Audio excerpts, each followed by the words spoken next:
ছাত্ৰীসকল আজি আমি হাইড্ৰকাৰ্বনৰ অন্য কেইটামান বিক্ৰিয়াৰ বিষয়ে পঢ়িম। সেইটো হৈছে এটা হৈছে যোগাত্মক বিক্ৰিয়া। যোগাত্মক বিক্ৰিয়া কোনবোৰ হাইড্ৰকাৰ্বনে দেখুৱায় যিবোৰ হাইড্ৰকাৰ্বন অসম্পৃক্ত হয়, অৰ্থাৎ এলকিন আৰু এলকাইনবোৰে কি দেখুৱায় যোগাত্মক বিক্ৰিয়া দেখুৱায়। ঠিক আছে, গতিকে এলকিন আৰু এলকাইনত যেহেতু হাইড্ৰজেনৰ সংখ্যা কম থাকে সিহঁতে দেখুৱাব, সিহঁতে কেনেকৈ দেখুৱাব, কিবা এটা অনুঘটক লাগিব। অনুঘটক কোনবোৰ যিবোৰে বিক্ৰিয়া এটা হোৱাত সহায় কৰে, বিক্ৰিয়া এটা খৰতকীয়া কৰে। ঠিক আছে, যিবোৰৰ উপস্থিত বিক্ৰিয়াটো সংঘটিত হ'ব পাৰে, গতিকে সেইবিলাক হৈছে অনুঘটক। নিকেল অনুঘটকৰ উপস্থিতিত ইহঁতৰ লগত হাইড্ৰজেন অণু লগ লাগে।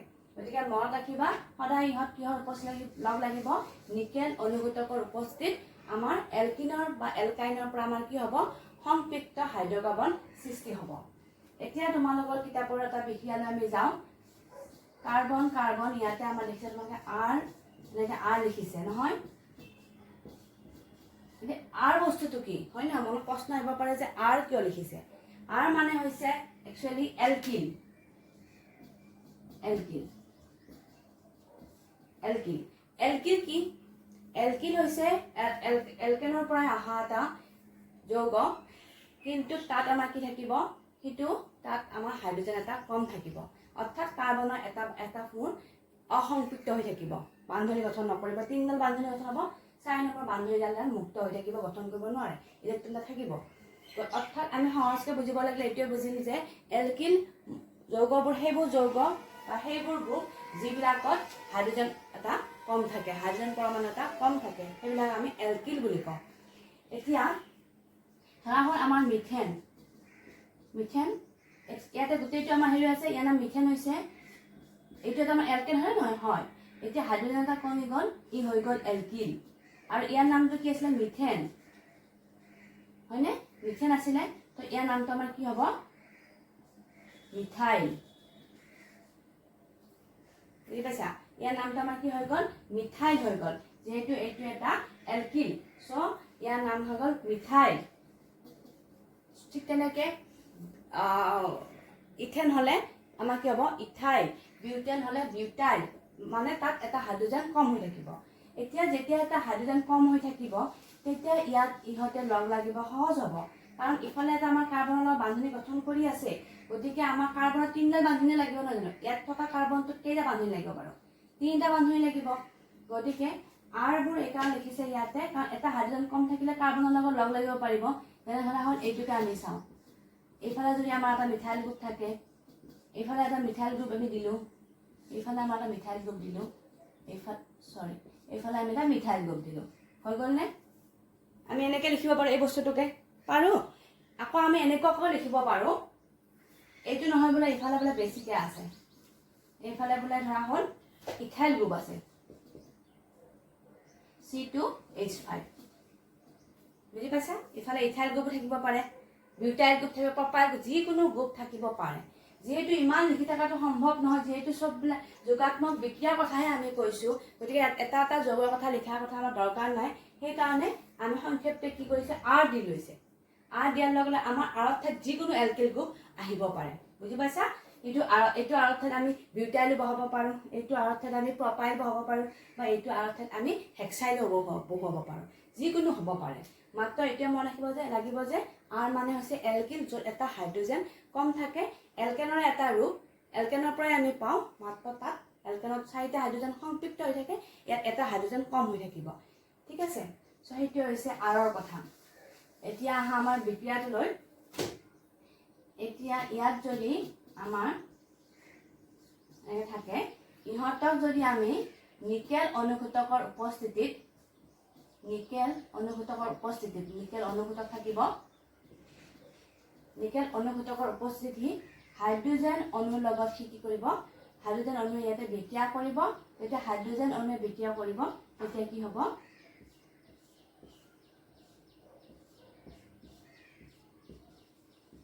এটা হাইড্ৰজেন এটা আহিব। বুজি পালা, এটা আমাৰ হাইড্ৰজেন ইয়ালৈ আহি গ'ল কি সৃষ্টি কৰিলে, সংপৃক্ত আমাৰ হাইড্ৰকাৰ্বন সৃষ্টি কৰিলে, হয়নে নহয়?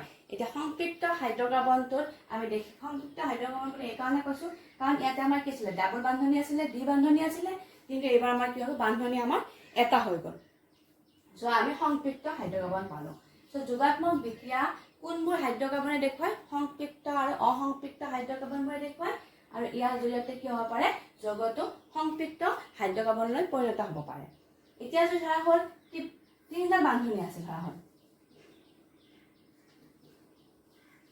তিনিটা বান্ধনী আছে তেতিয়াহ'লে দুবাৰ হ'ব দুবাৰত কি হ'ব এবাৰ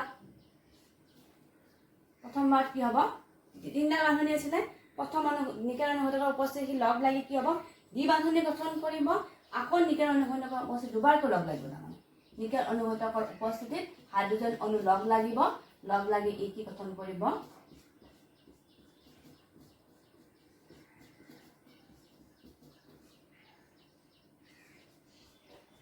সংপৃক্ত হাইড্ৰকাৰ্বন প্ৰস্তুত কৰিব যদি একেবাৰতে বিক্ৰিয়াটো সংঘটিত নহয় যদি ত্ৰিবান্ধনী থাকে তেতিয়াহ'লে ই দুবাৰ সংঘটিত হ'ব প্ৰথমবাৰ সি দ্বিতীয় বান্ধনী গঠন কৰিব আৰু দ্বিতীয়বাৰতে সি একবান্ধনী গঠন কৰিব আৰু দ্বিবান্ধনী হ'লে সি এবাৰতে হ'ব তৃতীয় বান্ধনী হ'লে তাত দুবাৰ বিক্ৰিয়াটো সংঘটিত হ'ব এইবিলাকৰ কথা তোমালোক কিতাপখন ভালকৈ আছে উদাহৰণবিলাকৰ কথা কেনেকৈ ধৰা হয় উদ্ভিদৰ তেলবিলাক যেনেকৈ দ্বিবান্ধনীযুক্ত হৈ থাকে তাৰপিছত তাক আমাৰ এনেকুৱা হাইড্ৰজেন যোগ কৰি তাক আমি কি কৰোঁ সংপৃক্ত হাইড্ৰজেন কৰি আমাৰ কি বনস্পতি ঘি প্ৰস্তুত কৰা হয় যিটো আমি খাবলৈ খুব ভাল আৰু স্বাস্থ্যকৰ গতিকে বনস্পতি ঘি প্ৰস্তুত কৰা হয় সংপৃক্ত আৰু কিছুমান অসংপৃক্ত কৰি ৰখা হয় সংপৃক্ত অৱস্থাত কি হয় হানিকাৰক হয় হোৱাৰ কাৰণে আমি কি কৰিম অসংপৃক্ত কৰিব চেষ্টা কৰিম গতিকে এনেকুৱা যোগাত্মক বিক্ৰিয়াবোৰ আমি দেখিলোঁ যে সংপৃক্ত হাইড্ৰকাৰ্বনবোৰ নেদেখুৱায় অসংপৃক্ত হাইড্ৰকাৰ্বনবোৰেহে দেখুৱায় অসংপৃক্ত হাইড্ৰকাৰ্বনে যোগাত্মক বিক্ৰিয়াৰ দ্বাৰা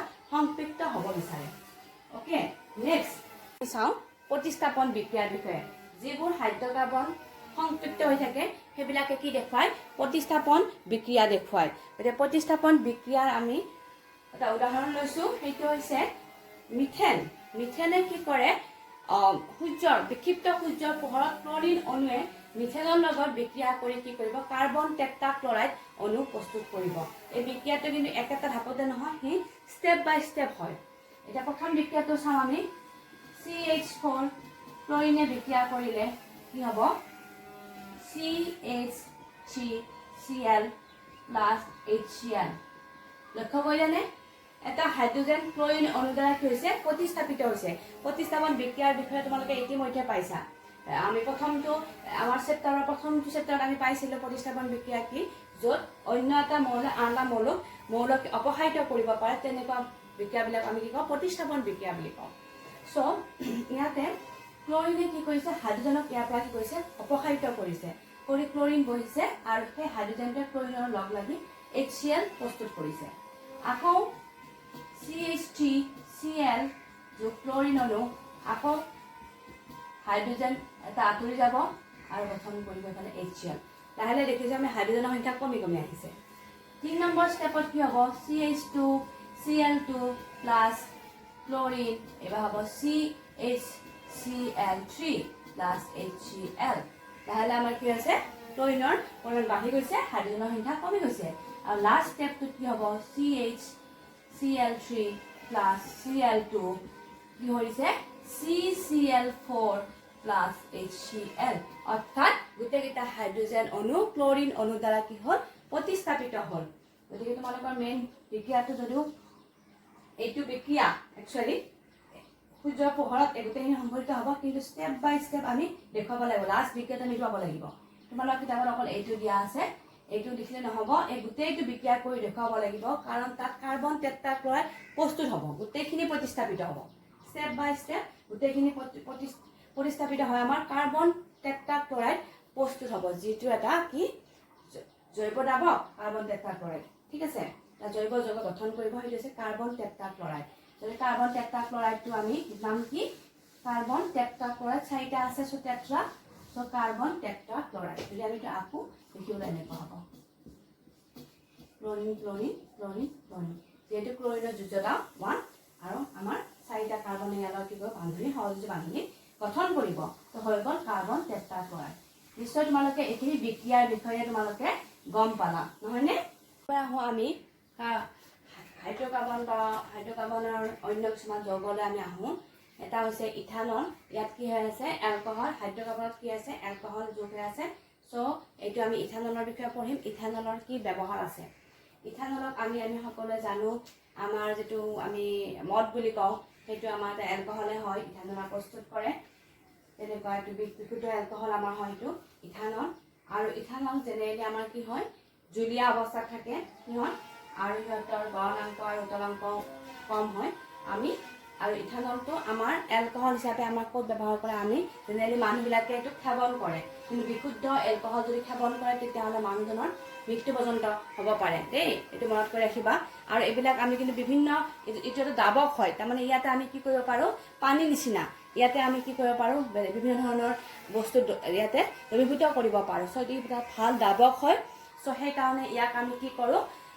টিনচাৰ আয়ডিন, কফ বা আমি চিৰাপ, টনিক এইবিলাক প্ৰস্তুত কৰোঁতে আমি ইথানল ব্যৱহাৰ কৰোঁ। সেইকাৰণে আমি চাবাচোন আমাৰ কাহৰ দৰৱ খালে আমাৰ অলপ টোপনি লাগে, কাৰণ ইথানল থাকে। যিহেতু তাত এলকহল থাকে, এলকহলটো অলপ নিচাজাতীয় হয়, সেইকাৰণে আমাৰ সেইবোৰ দৰৱ খালে আমাৰ কি হয়? অলপ টোপনি ভাৱ এটা আহে। আৰু ঠিক আছে। আৰু ইথানল কি হয়? পানীৰ লগত যিকোনো অনুপাততে মিহলি হৈ যায়। পানীৰ লগত কোনো কথা নাই, যিকোনো তুমি যিমান দিয়া সিমানে আমি লগাব পাৰোঁ। যেনেকৈ আমাৰ ইথানল আমি 40% দি, অৰ্থাৎ 60 ml পানী আৰু 40 ml যদি আমি ইথানল দিওঁ, সেইটো আমি কি কৰোঁ? ফৰ্মেলিন বুলি কওঁ। সেইটো আমি কি কৰোঁ? সেইটোৰে আমি এই বস্তুবিলাক যিবিলাক আমাৰ ধৰা হ'ল লেবৰেটৰীতে থাকে কিছুমান বস্তু, মাছ চাছ যে আমি প্ৰিজাৰ্ভ কৰি ৰাখোঁ নহয়, সেইবিলাক আমি ইথানলতে দ্ৰৱীভূত কৰি ৰাখোঁ। সেইটো ফৰ্মেলিন বুলি কয়। সেইটো 40% ইথানল থাকে, অৰ্থাৎ তাত বস্তুবিলাক কি হৈ থাকে? বেয়া নোহোৱাকৈ থাকে। সেইটো আমি সময়ে সময়ে তাক পৰীক্ষাগাৰত আমি চাব পাৰোঁ, কাৰণ ইমান বস্তু আমি আনি সদায় আনিতো চাব নোৱাৰোঁ। সেইকাৰণে সেইবিলাক স্পেচিমেন বুলি কয়, সেইবিলাক প্ৰিজাৰ্ভ কৰি থ'ব লাগে। ঠিক আছে। চ' এতিয়া আমি চাম যে ইথানল, বাকী তোমালোকে জানাই মদৰ বিষয়ে। মদ ইমান দিন ব্যৱহাৰ কৰি থাকিলে মানুহৰ কি হয়? মদ্যপান কৰি থাকিলে কি হয়? তোমালোকে নিশ্চয় এইবিলাক কথা জানা আৰু ভালকৈও জানিবা। মদ সেৱন কৰাটো অতি বেয়া। সিয়ে আমাৰ কি কৰে? লিভাৰ ফাংচনবিলাক বেয়া কৰি পেলাই। এটা নিচা হয়। নিচা হ'লে কি হয়? নিজৰ শৰীৰটোৰ লগতে আমাৰ কি হয়? টকা পইচা এইবিলাকো নষ্ট হয়, ফেমিলিও আমাৰ ধ্বংস হৈ যাব পাৰে। গতিকে আমি এইবিলাকৰ পৰা সাৱধান থকাই ভাল। যিবিলাক বস্তু আমি ব্যৱহাৰ কৰা অনুচিত সেইবিলাক বস্তু আমি ব্যৱহাৰ নকৰাকৈ আমাৰ জীৱনটো ভালদৰে চলাবৰ কাৰণে চাব লাগে। ঠিক আছে। এইখিনি তোমালোকক মই এটা জেনেৰেল এডভাইচ দিলোঁ। অ'কে, নাও ইথানলে কি বিক্ৰিয়া দেখুৱায়? ইথানলৰ বিক্ৰিয়াবিলাকৰ বিষয়ে চাবা, বেয়া পৰীক্ষাত আহে। ইথানলে প্ৰথমতে ছডিয়ামৰ লগত সি বিক্ৰিয়া কৰে। সি কাৰ লগত বিক্ৰিয়া কৰিব? ছডিয়ামৰ লগত বিক্ৰিয়া কৰে ইথানল। কি গঠন কৰিব ইয়াতে? ই গঠন কৰিব ছডিয়াম ইথক্সাইড, H2O(Na) আৰু হাইড্ৰজেন অণু ইয়াত মুক্ত হ'ব। ঠিক আছে। চ' আমি দেখিলোঁ যে ই কি কৰিব পাৰে? এলকহলে ছডিয়াম ধাতুৰ লগত বিক্ৰিয়া কৰি হাইড্ৰজেন গেছ উৎপন্ন কৰে, হয় নহয়? আমি এটা গম পালোঁ যে এলকহলে যদি ছডিয়ামৰ লগত বিক্ৰিয়া কৰে, কমন কুৱেশ্যন এটা আহিলে যে কি উৎপন্ন কৰিব? কি গেছ? তেতিয়াহ'লে এইটো হাইড্ৰজেন গেছ উৎপন্ন কৰে। যিহেতু আমি পাইছোঁ যে একেধৰণৰ সমগণবিলাকে অৰ্থাৎ যদি একে মূলক থাকে সিহঁতৰ ৰাসায়নিক ধৰ্ম প্ৰায় একে হয়। গতিকে আমাক দিব পাৰে যে এলকহলে বা অন্য এলকহল থকা যৌগ বিউটানল বা ধৰা হ'ল পেণ্টানল এইবিলাকে ছডিয়ামৰ লগত বিক্ৰিয়া কৰি কি গঠন কৰে? তেতিয়াহ'লে কি গেছ উৎপন্ন কৰে? তো হাইড্ৰজেন গেছ উৎপন্ন কৰে। নেক্সট বিক্ৰিয়াটো হৈছে অসম্পৃক্ত হাইড্ৰকাৰ্বন। ঠিক আছে। অসম্পৃক্ত হাইড্ৰকাৰ্বন সি প্ৰস্তুত কৰিব পাৰে। ইথানলে কি কৰিব পাৰে? ইথানলৰ পৰা আমি অসম্পৃক্ত হাইড্ৰকাৰ্বন পাব পাৰোঁ। কেনেকৈ পাম? যদি গাঢ় ছালফিউৰিক এচিডৰ উপস্থিতিত ইথানল যদি উত্তপ্ত কৰোঁ, তেতিয়াহ'লে তাৰ পৰা আমি কি পাম? অসম্পৃক্ত হাইড্ৰকাৰ্বন পাম। অৰ্থাৎ তাৰ কি হ'ব? নিউট্ৰন ঘটিব। নিউট্ৰন ঘটা মানে তাৰ পৰা ডিহাইড্ৰেশ্যন হ'ব, যিটো আমি ডিহাইড্ৰেশ্যন বুলি ক'লে বুজি পাওঁ, পানীৰ অণুটো ওলাই যাব। ঠিক আছে। এতিয়া আমি লিখিলোঁ আমাক ইয়াতে আমি গাঢ় ছালফিউৰিক এচিড ল'লোঁ, H2SO4, টেম্পাৰেচাৰ আমাৰ 443 কেলভিন উষ্ণতাত আমি তাক গৰম কৰিলে কি হ'ব? ইয়াত নিউট্ৰন ঘটি কি ওলাব?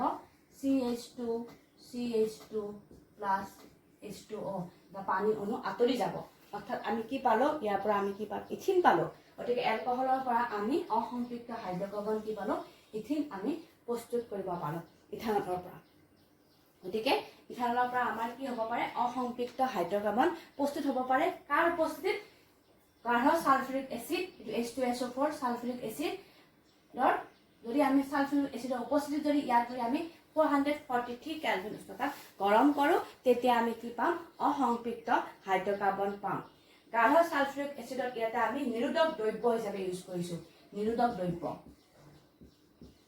অৰ্থাৎ ডিহাইড্ৰেটিং এজেন্ট অৰ্থাৎ সিয়ে কি কৰিব পানী অণুটো ওলাই লৈ আহিব উলিয়াই অনাৰ লগে লগে ই কি হ'ব অসম্পৃক্ত হাইড্ৰকাৰ্বন প্ৰস্তুত কৰিব তোমালোকে এইখিনি ভালকৈ চাবা এইবিলাক প্ৰশ্ন সৰু সৰু প্ৰশ্ন পৰীক্ষাত আহে যে গাঢ় সালফিউৰিক এসিডে ইয়াতে কি হিচাপে কাম কৰে বা কেনেকৈ অসম্পৃক্ত হাইড্ৰকাৰ্বন প্ৰস্তুত কৰিব কি উপস্থিত অসম্পৃক্ত হাইড্ৰকাৰ্বন প্ৰস্তুত কৰিব বা বিক্ৰিয়াটো লিখা যিকোনো প্ৰশ্ন ইয়াতে আহিব পাৰে তোমালোকে ভালকৈ চাবা আৰু এবাৰ বুজি ল'লে নিশ্চয় তোমাৰ মনত থাকিব কি হয় হল এইটো বুজি পালা নিশ্চয় হৈছে ইথায়নিক এসিড তোমালোকে ইথায়নিক এসিডৰ বিষয়ে নামটো দেখিয়ে গম পাইছা যে ইয়াৰ সংকেতটো কি হ'ব CH3COOH হ'ব ইথায়নিক এসিড আমি লিখিলে এনেকৈ লিখিব লাগিব আৰু ইয়াক আমি কি নামেৰে জানো এসিটিক এসিড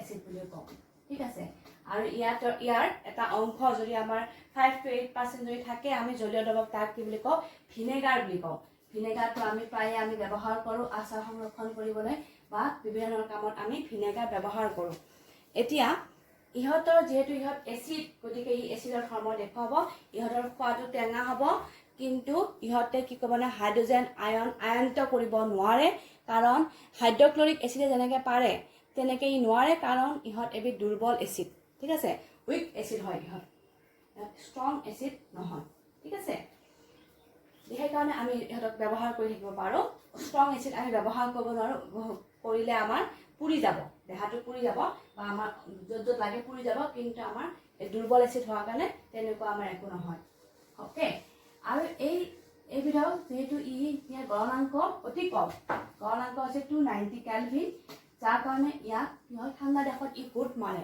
সেইকাৰণে ইয়াক আমি কি বুলি কওঁ গ্লেচিয়েল এচিটিক এচিড বুলি কওঁ গ্লেচিয়েল এচিটিক এচিড বুলি কয় এচিটিক এচিড আমি নাম কৰোঁ ইয়াৰ নামটো ইথায়নিক এচিডকে আমি গ্লেচিয়েল এচিটিক এচিড বুলি কওঁ গতিকে তোমালোকে এইখিনি নিশ্চয় বুজি পালা যে আৰু এইখিনি মনত ৰাখিবা যে গ্লেচিয়েল এচিটিক এচিড কি বস্তু বা ইয়াৰ সাধাৰণ নাম কি এইবিলাক তোমালোকে মনত ৰাখিবা আৰু ইহঁতৰ সোৱাদ কেনেকুৱা ইহঁতৰ সোৱাদ টেঙা হ'ব ইথানলৰ সোৱাদ কিন্তু তেনেকুৱা নহয় কিন্তু ইহঁতৰ সোৱাদ টেঙা হ'ব এটা পাৰ্থক্য তোমালোকে গম পালা এতিয়া আমি চাওঁ ইথায়নিক এচিডৰ বিক্ৰিয়া ইহঁতে কাৰ সৈতে বিক্ৰিয়া কৰে ইহঁতে এষ্টাৰী ভৱন ঘটে প্ৰথমতে এষ্টাৰী ভৱন বিক্ৰিয়া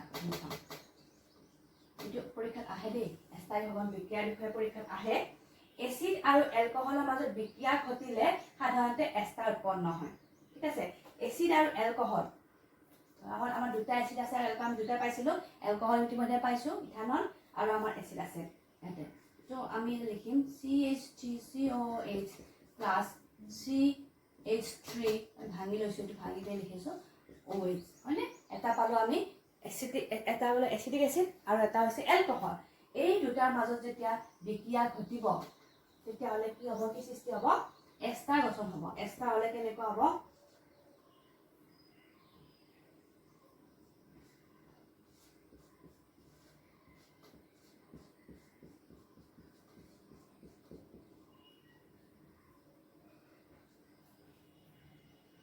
এইটো গঠন কৰিব এষ্টাৰ গঠন কৰিব দেখিছা তোমালোকে ইয়াৰে কি হৈছে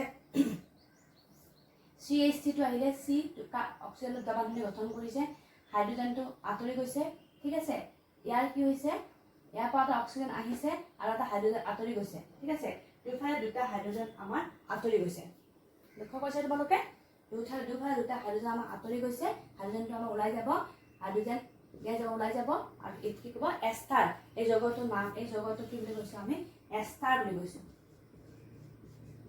Astor CH3 COO CH2 CH3 এইটো হৈছে এষ্টাৰ ইয়াৰ কি হয় সুগন্ধিযুক্ত হয় ইহঁত ঠিক আছে ইহঁত সুগন্ধিযুক্ত হয় কেতিয়াবা আমি মানে আমি দেখোঁ যে এলকহলবিলাকে আমাৰ বিয়া ঘৰৰ ওচৰত যায়, বিয়া ঘৰত আমি দেখোঁ যে এলকহল যিবিলাকে মদ খায়, ত' সেইবিলাকে কি কৰে, যেতিয়া সিহঁতে মানে অন্য বস্তুমান খায়, যিবিলাক ধৰণৰ এচিড থকা বস্তু খালে, তেতিয়াহ'লে দেখিম যে আমি যেতিয়া ইউৰিনেলত যাব, সিহঁতৰ মানে গোন্ধাই থাকে, ধুনীয়া ইউৰিনেলবোৰ গোন্ধাই থাকে, যিটো জেনেৰেল পেচাবৰ গোন্ধ নোলায়। কিয় নোলায় জানানে? কাৰণ সিহঁতৰ দেহত এষ্টাৰ উৎপন্ন হয়, যিহেতু এলকহলো যায়, এচিডো যায়, গতিকে এলকহল যিহেতু আমাৰ দেহৰ ভিতৰত এচিড আছে, চ' এলকহল সিহঁতে কি কৰে, সেইটো ৰিয়েকশ্যন হয়, সিহঁতে এষ্টাৰ গঠন কৰে, যাৰ কাৰণে তেওঁলোকে পেচাব কৰিলে আমাৰ কি হয়, যেতিয়া প্ৰস্ৰাৱ কৰে তেতিয়া সিহঁতি তাহাঁতৰ পেচাব ঘৰবিলাক আমাৰ গোন্ধটো ধুনীয়া গোন্ধ থাকে, যিটো জেনেৰেল গোন্ধ হয় সেইটোতকৈ বেলেগ হয়, কাৰণ সিহঁতে এষ্টাৰ উৎপন্ন কৰে আৰু এষ্টাৰ এবিধ সুগন্ধিময় দ্ৰব্য। ঠিক আছে, তোমালোকে নিশ্চয় এইখিনি বুজি পালা। এতিয়া আমি অন্য এটা বিক্ৰিয়ালৈ যাওঁ, কি হ'ব পাৰে।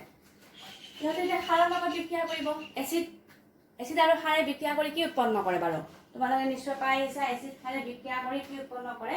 লৱণ আৰু পানী উৎপন্ন কৰে। গতিকে আমাৰ ইয়াতে ইথানিক এচিডেও কি হ'ব, আমাৰ কি গঠন কৰিব? লৱণ উৎপন্ন কৰিব, কাৰণ সাৰৰ লগত যিটো এচিড সাৰৰ লগত বিক্ৰিয়া কৰিলে ই লৱণ উৎপন্ন কৰিব, যিকোনো ধৰণৰ হ'ব পাৰে। সেই লৱণ তোমালোকে ধৰা হয় এইটো CH3COOH প্লাছ সোডিয়াম লগ আমি সোডিয়াম হাইড্ৰক্সাইড, তেতিয়া গঠন কৰিব ই CH3COONA আৰু তাৰ সৃষ্টি হ'ব H2O, পানী গঠন হয় আমি দেখা পাম।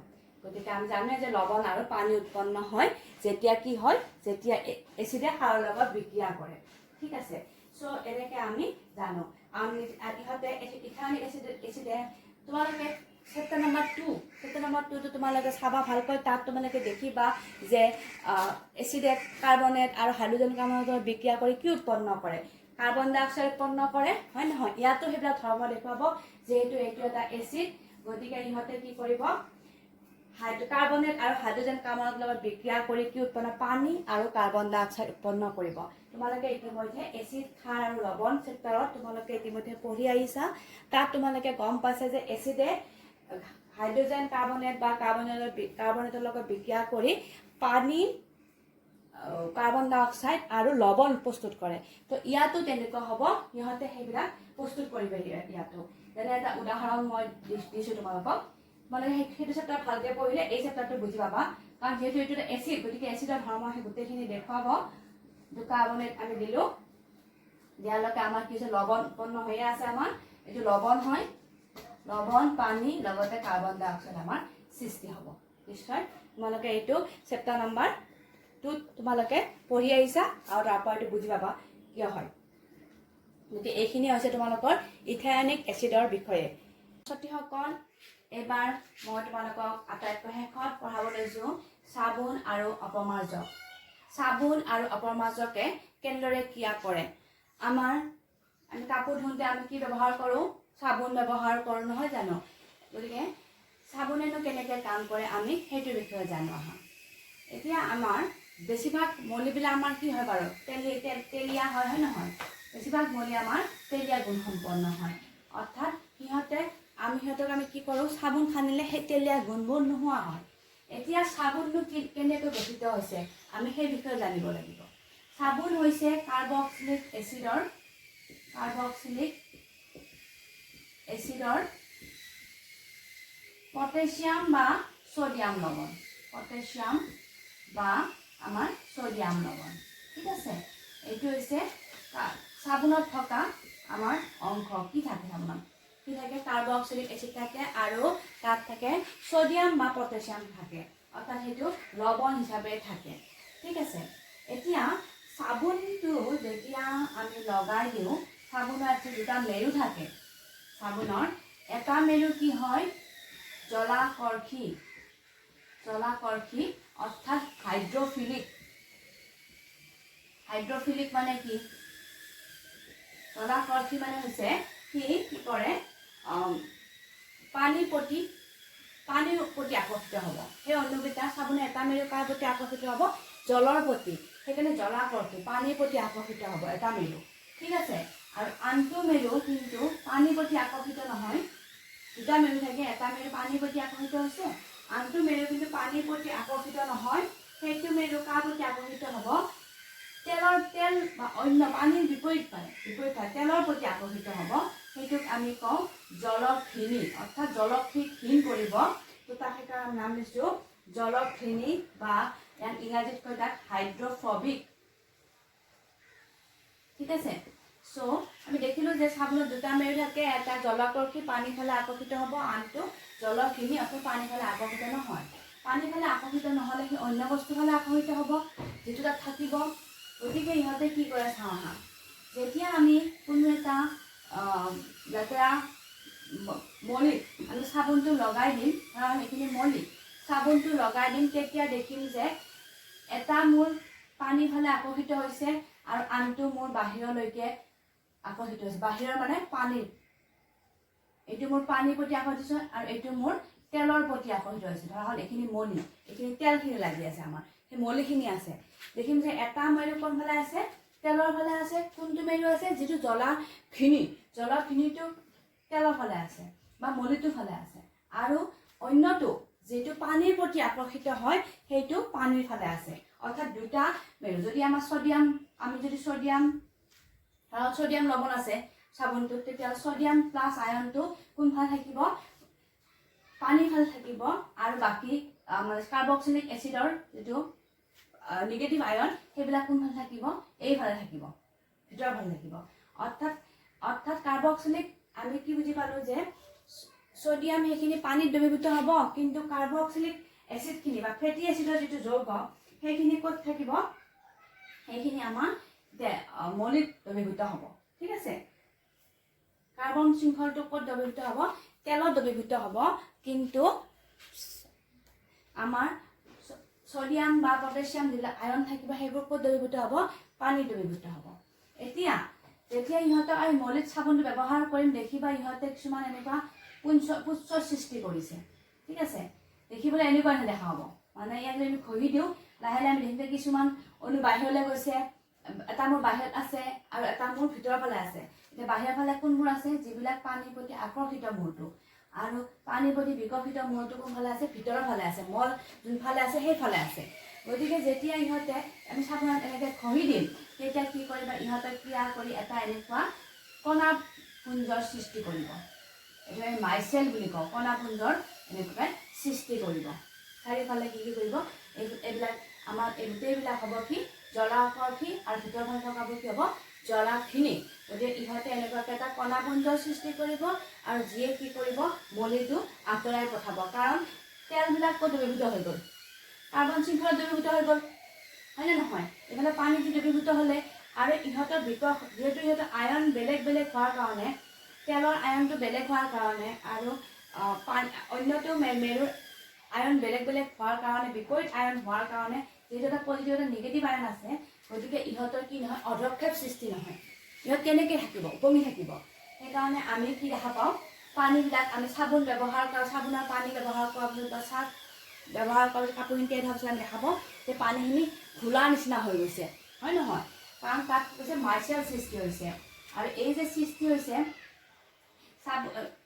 এনেকৈ যে সৃষ্টি কৰিছে মল আঁতৰোৱা যিটো প্ৰক্ৰিয়া দ্বাৰা যি কণাপুঞ্জৰ সৃষ্টি হৈছে সেইখিনিকে আমি মাইচেল বুলি কওঁ এইবিলাকৰ নাম কি মাইচেল অৰ্থাৎ পানীৰ দ্ৰৱণীয় মেৰু আৰু কাৰ্বক্সিলিক এসিডৰ তেলত দ্ৰৱণীয় মেৰু এই দুটা মেৰুৱে যি লগ লাগি যি সমস্যাৰ সৃষ্টি কৰে যি এটা সমস্যাৰ সৃষ্টি কৰিলে এগ্ৰিগেট এটা সৃষ্টি কৰিলে সেই গোটেইটোক আমি কি বুলি কওঁ মাইচেল বুলি কওঁ বা কণাপুঞ্জ বুলি কওঁ ঠিক আছে ইহঁত কেতিয়া সৃষ্টি হ'ব যেতিয়া আমি চাবোনটোৰে আমি ঘঁহি দিম তেতিয়া দেখিম যে এটা মেৰু পানীলৈ গৈছে আৰু আনটো মেৰু ক'লৈকে আহিছে তেললৈকে আহিছে তেললৈকে অহাৰ ফলত কি হ'ব এটা ফেনৰ নিচিনা সৃষ্টি আমি দেখা পাম সেইটোকে আমি মাইচেল বুলি কওঁ আৰু এই মাইচেলবিলাকে কি কৰে চাবোন ব্যৱহাৰ কৰি আমাৰ মলবিলাক আঁতৰোৱাত সহায় কৰে আৰু সেইকাৰণে আমি মলবিলাক কাপোৰ ধোৱাৰ পিছত আমি কি কৰোঁ জোকাৰি দিওঁ যাতে তাত লাগি থকা মাইচেলবিলাক আঁতৰি যায় গতিকে আমি চাবোন ব্যৱহাৰ কৰাৰ পিছত আমি কি কৰোঁ কাপোৰখন জোকাৰি দিওঁ এনেকৈ চাবোনে পানী আৰু তেলৰ লগত ক্ৰিয়া কৰি ফেনৰ সৃষ্টি কৰে আৰু ফেন সৃষ্টি কৰি বস্তুখিনি কি কৰে মলখিনি আঁতৰাই পঠায় ইয়াত কোনো বস্তু দ্ৰৱীভূত হৈ নাথাকে বা অধক্ষেপ আমি নপৰে কাৰণ যিহেতু ইহঁত দুটা বিপৰীত আয়ন গঠিত হয় গতিকে ইহঁতে কি হ'ব লেতেৰা বস্তুখিনি বাহিৰলৈ পঠিয়াই দিব আৰু সেইকাৰণে আমি পানীখিনি খোলা দেখা পাওঁ। নিশ্চয় তোমালোকে চাবোনৰ কেনেকৈ ক্ৰিয়া কৰে আমি বুজি পালোঁ আৰু তোমালোকে মনত ৰাখিবা মাইচেল কেনেকৈ গঠন হয়।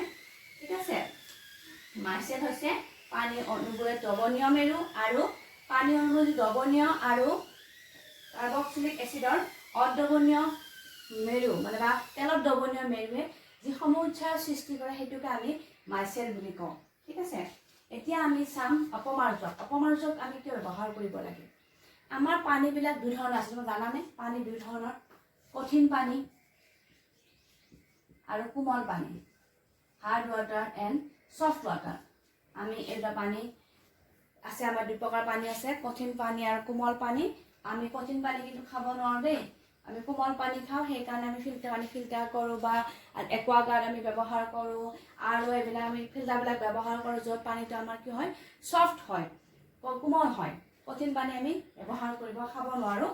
কঠিন পানীয়ে এতিয়া কথা হ'ল কঠিন পানীৰ কি হয়, কঠিন পানীৰ কাৰণে আমাৰ অপমাৰ্জকৰ কেনেকৈ প্ৰয়োজন আমি চাম।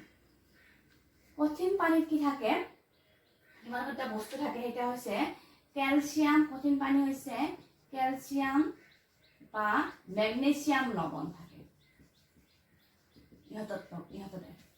কঠিন পানীত থাকে কেলছিয়াম আৰু মেগনেছিয়াম লৱণ মিহলি হৈ থাকে, যিয়ে আমাৰ চাবোনৰ লগত কি কৰিব নোৱাৰে, চাবোনৰ সহজে বিক্ৰিয়া কৰি মল আঁতৰাব নোৱাৰে। সেইকাৰণে কঠিন পানী ব্যৱহাৰ কৰিলে কি হয়, মলবিলাক বেছিকৈ হোৱা দেখা যায় আৰু মল ব্যৱহাৰ কৰিবলৈ আমাৰ চাবোন বেছিকৈ লাগে।